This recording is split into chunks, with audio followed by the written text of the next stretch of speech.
Hello everyone, welcome to IASBABA's 60 days rapid revision series for Prelims 2022. This is day 52 and we take up art and culture and history topics. So some of the topics related to the tribes and the dance forms, those are being taken up, and then before going to that, we will have the guessworks.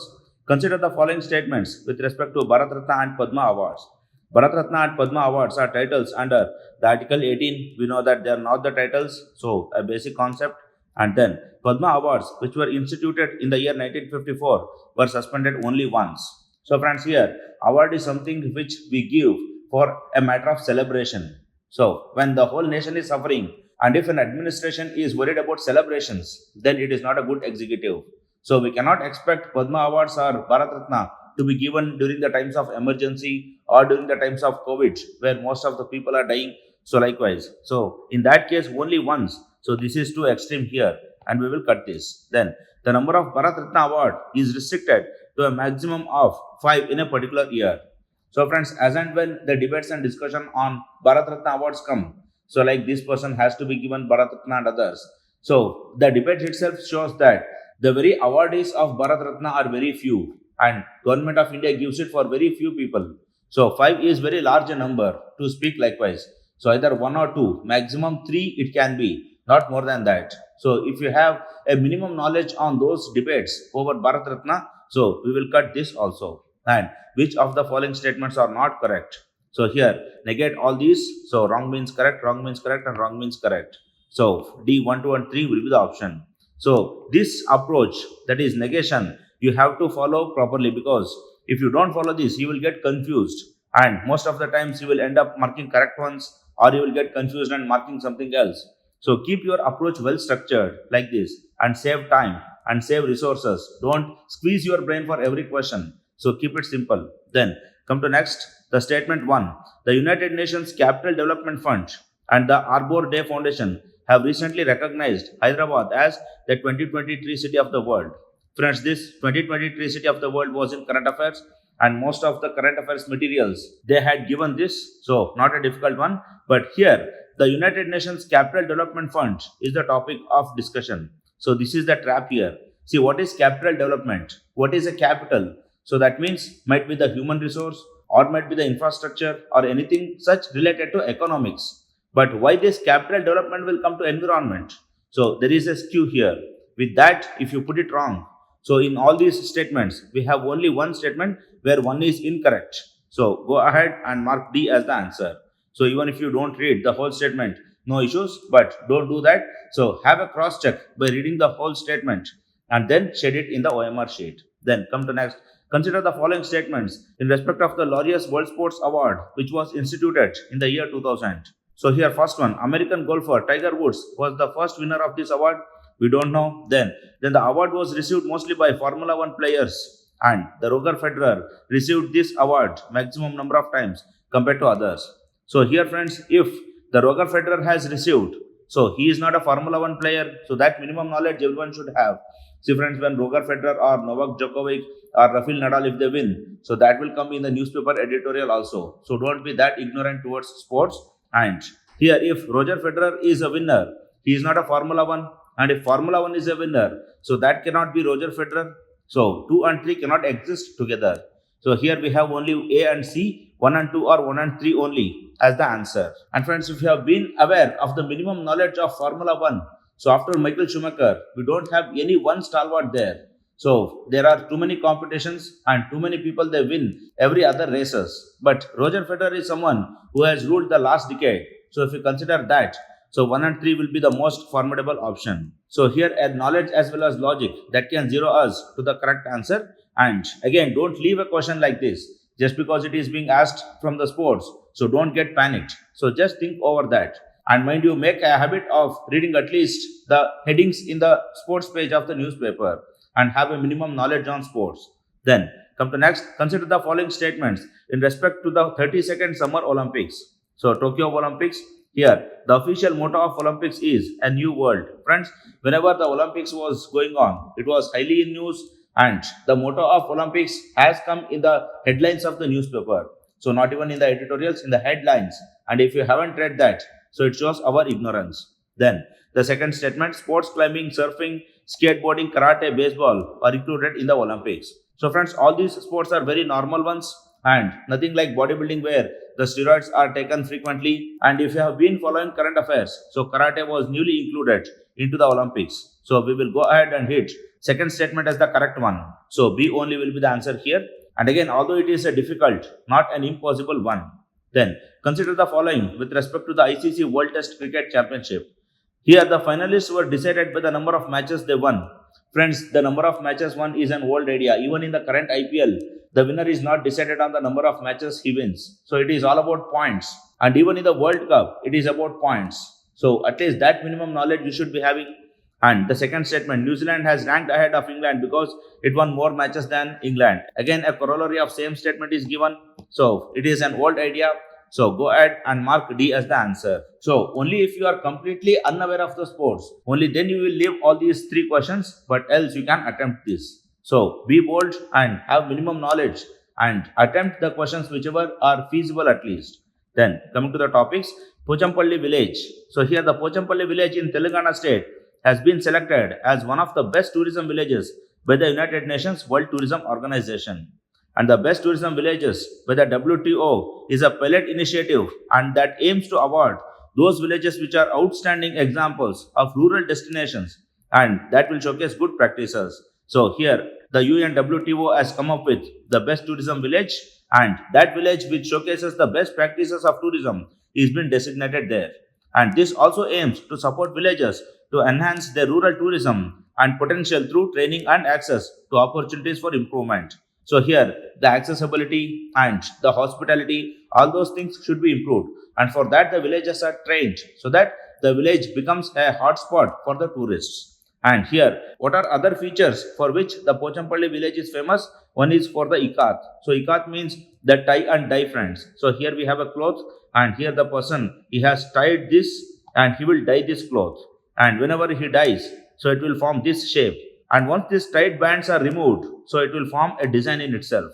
And here, the Ministry of Tourism recommended 3 villages from India for the UNWTO's Best Tourism Village program. And these villages were Kongtong village in Meghalaya, then Latpura Khas of Madhya Pradesh and Pochampally in Telangana. And Pochampally is famous for the ikat. So here we can see the ikat. And Pochampally is also famous for the Bhudan movement. So Acharya Vinoba Bhave, he started Bhudan movement in this village and that is why it is famous. Then come to next, the Etikoppaka toys. So these toys take the name from the Etikoppaka village. So this is a small village located on the banks of river Varaha in Visakhapatnam district of Andhra Pradesh. So friends, the geography and the art and culture, they have been linked in the 2021 prelims. So this river, make it as important. And it is known for making splendid lacquer toys using natural and organic colored dyes. So here we are using the natural and organic dyes. And then the using of colorless resinous secretion from the numerous insects to enrich the organic colors is unique to Etikoppaka Bommalu. So Bommalu means toy in Telugu language. And here we are using various resins of various trees and insects for the preparation of these dyes and paints. And that is the specialty of these Etikoppaka toys. So remember the village, the river and the toys and the features, that is the use of resins. And then Kathaprasangam. Friends, the very name itself suggests, that is Katha means story, Prasangam means a skit. So how a part of a story is narrated, maybe a part of Ramayana and Mahabharata, so they might be narrated. So here Kathaprasangam, that is the lyrical narrative or storytelling performance, is a performing art of Kerala, India.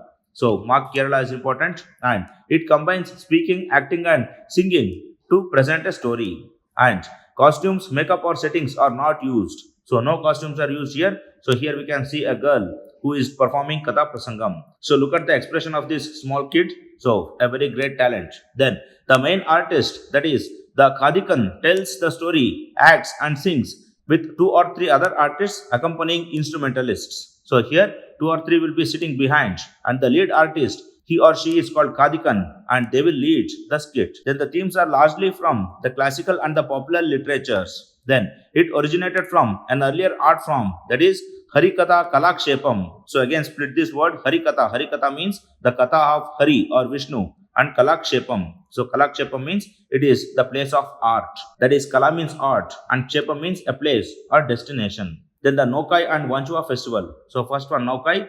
So Nauka is an agricultural festival mainly observed by people of western Odisha and southern Chhattisgarh. And Nauka is observed to welcome the new rice of the season. So mainly it is a harvest festival, and this is most important social festival of western Odisha, adjoining areas of Simdega in Jharkhand, where Odia culture is much prominent. So it is also celebrated in Jharkhand as well. And its coastal counterpart is Nabanna, observed in coastal Odisha. So remember Nabanna, it is a variant of Naukai festival only. Then Wanchuwa festival. So here, Tiwa tribesmen take part in a dance during Wanchuwa festival in Karbi Anglong district of Assam. So remember Tiwa tribes, they live in the Karbi Anglong district and they perform this Wanchuwa festival. And Wanchuwa is one of the most important festivals of Tiwa tribal community.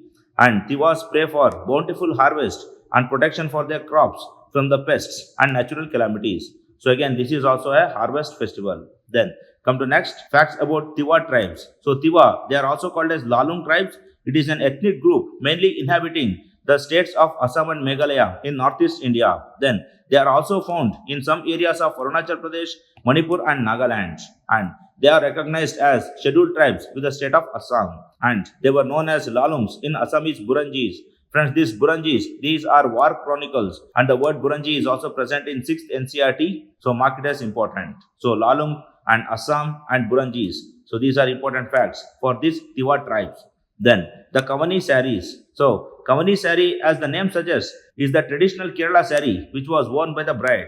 So here we can see the Keralian bride. So she has worn this saree, the white bleached cotton saree with the golden embroideries. And here the off-white of the unbleached cotton yarn in stark contrast to the gold of the metal zari yarn is what makes the fabric special. So one is the unbleached cotton and the second is the golden zari or the golden borders. So again a simple concept. So here remember Kavani is a saree and it is from Kerala, and also remember other characteristics. And then the historical significance of Kavani Saree. So with the arrival of the Dutch and Portuguese explorers, large amounts of gold were bartered for spices and aromatics along the shores of Kerala. And this gold was utilized by the upper class to be made into jewelries and also to be woven into fabrics. And these fabrics are called kasavu today. So remember kasavu, that is the fabric made of gold, and kavani, which is a hybrid of cotton as well as golden zari. Then the Ravidassias. So Ravidassias are a Dalit community of whom the bulk live in Doaba region. So what is Doaba region? That is the confluence of Bias Satluj region, mainly in Punjab. Then the Dera Sachkan Ballan. So their largest Dera with 20 lakh followers worldwide was found in the early 20th century by Baba Sant People Das. So here Ravidassias is a community, and one of the major sect of Ravidassias is this Dera Sachkan Balan. And this Dera Sachkan Balan, so that was set up by Baba Sant People Das. And then once closely connected with Sikhism, the Dera severed these decade-old ties in 2010 and announced they would follow the Ravidassia religion. So earlier these Ravidassias, so they accepted Sikhism, but however in 2010 they severed and they announced their own religion, that is Ravidassia religion. So what was a community became a religion now. Then the Dera made the announcement on Guru Ravidas Jayanti in Varanasi. And then Guru Ravidas was a mystic poet of Bhakti movement, we know that. Then from 2010, the Dera Sachkan Balan started replacing Guru Granth Sahib with its own book, that is Amrit Bani. So this carried 200 hymns of Guru Ravidas, and these were placed in all temples and Gurudwaras. So this was about Ravidassias. So remember the community, and now it is a religion. And remember the largest Dera and the founder of that. Then come to next, the Takht Damdama Sahib. So a Takht, which means a throne, is a seat of temporal authority for the Sikhs. And there are 5 Sikh Takhts, that is 3 in Punjab and 1 each in Maharashtra and Bihar. So Takht Sri Damdama Sahib is in Batinda in Punjab.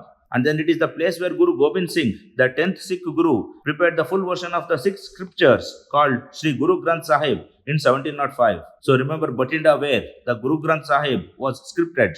And the other 4 Takhts are Akal Takht, then Takht Sri Keshgar Sahib, then Takht Sri Patna Sahib, and Takht Sri Hazur Sahib. So friends, in-depth questions never came from Sikhism, but UPSC will always give a shock with one question. So try remembering as many facts as possible. Then the Takhts are known to issue Hukumnamas from time to time on issues that concern the Sikh community. So these Hukumnamas we can say like the wordings from the priests. Then Akal Takht is the supreme among them because it is the oldest and was created by a Sikh Guru himself. Then any edict or order concerning the entire community is issued only from Akal Takht. So if some Hukumnama is issued from Akal Takht, so that will apply to all the other 4 Takhts. Then Sikhs found to be violating the Sikh doctrine and code of conduct are awarded religious punishments, that is the Tankaya, and even excommunicated.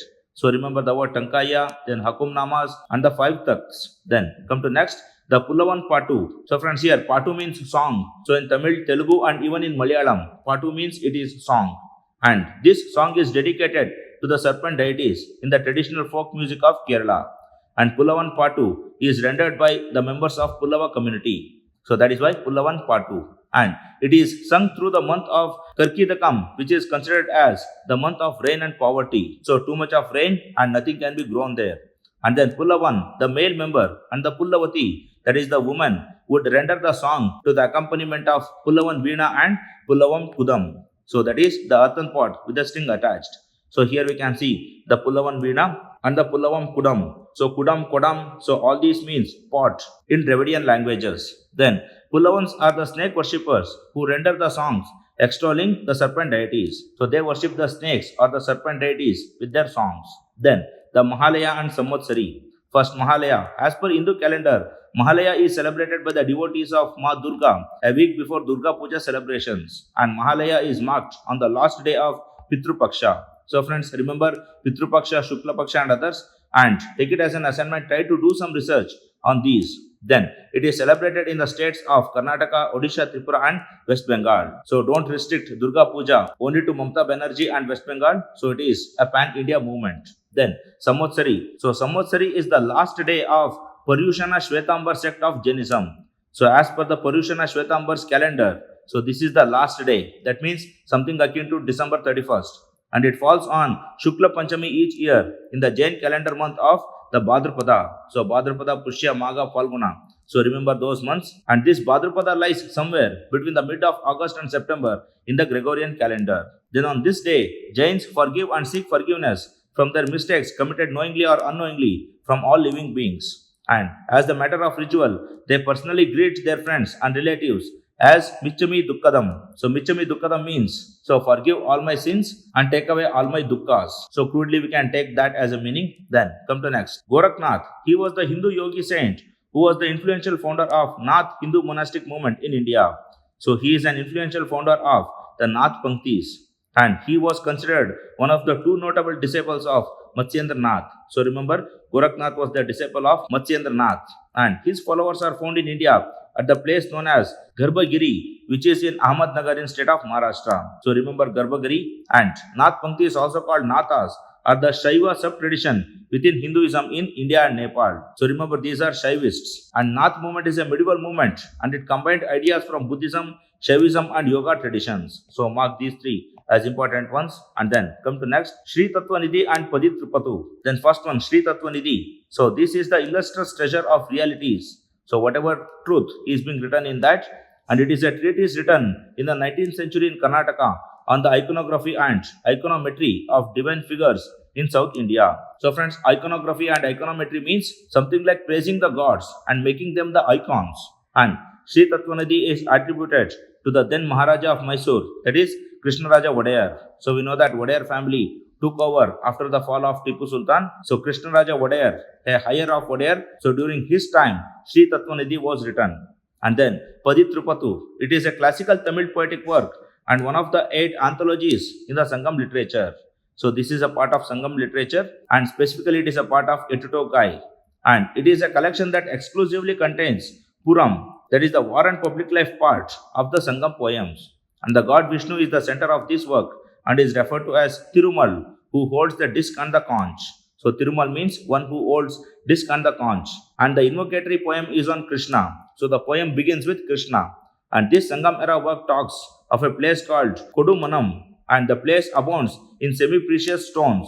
And the people of this place, Kodumanam, so they made beads with these stones. So Kodumanam means it is a place of precious stones and beads are made here. So remember Padittrupathu, and it is a part of Etikoppaka, and it speaks about Vishnu and Krishna. And remember Kudumanam is also mentioned in this book. Then come to next, Rana Punjabil. So Punjabil was a contemporary of 16th century ruler of Mewar, that is Maharana Pratap. And while the tales of Rana Pratap's bravery are synonymous with Rajasthan, Punja is considered to be a significant character who bolstered the strength of Pratap during his battle with Akbar. So Rana Punjabil, he gave a strong support to Maharana Pratap during his wars with Akbar. And when Maharana Pratap was readying for the battle with Akbar, the tribal Bill community voluntarily came to his assistance. And this Bill army was commanded by this person, Rana Punjabil. And Bills are an ancient tribe whose history backs even to the mythologies, and they have unmatched knowledge on the hills and forests of Mewar. So remember the king and the Bill tribe, and remember why they are famous for. Then come to next, Angadias. The Angadia is a system, and it is a century-old parallel banking system in the country where traders send cash generally from one state to another through a person called Angadia, that stands for courier. So Angadia means the courier person, and it is by and large used in jewelry business, and it is famous in Mumbai-Surat route as they are two ends of the diamond trade. So here the cutting and polishing of diamond takes place in these two regions. That is why Angadia system is famous here. Then the cash involved is huge, and it is responsibility of Angadia to transfer the cash, for which they charge a nominal fee, and generally it is the Gujarati, Marwari and Malbari community that are involved in the business. So remember the system and where it is famous. Then the Harcourt Butler.